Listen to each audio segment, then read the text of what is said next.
اب اس کا نصاب کیا ہے؟ ہمارے یہاں مشہور ہے کہ 7.5 تولہ، ٹھیک ہے، وہ 7.5 تولہ، اس کا وزن بنتا ہے 85 گرام.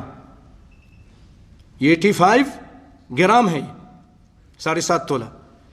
اور جیسا کہ آپ صلی اللہ علیہ وسلم فرماتے ہیں وَلَا تَجِبُ الزَّكَاةُ فِي الذَّهَبِ حَتَّى يَبْلُغَ نِصَابًا وَهُوَ 20 دینار.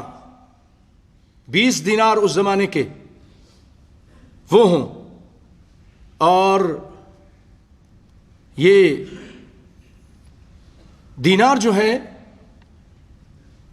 دینار مرادہ مثقال، وزن مثقال 4 وربع گرام، 4.25 گرام ہو، 4.25 گرام.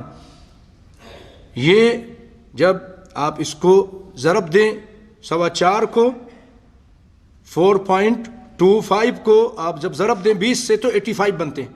85 گرام اگر ہے اور 7.5 تولہ ہوا تو اس پر زکوٰۃ ہے.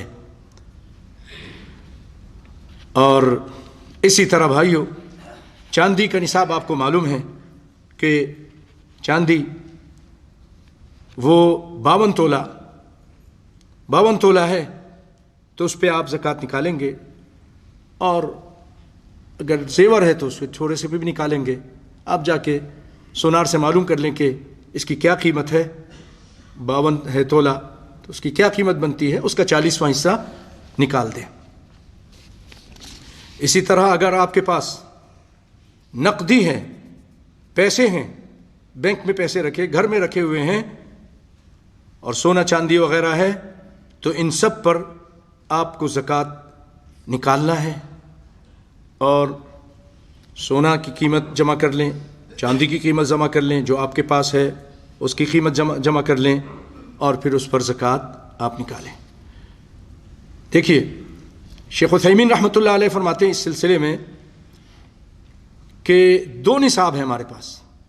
ایک سونے کا نصاب ہے 85 گرام، وہ کافی قیمتی بنے گا، کئی 100 دینار بنیں گے. تب اتنے پیسے ہوں تو زکوٰۃ نکالو.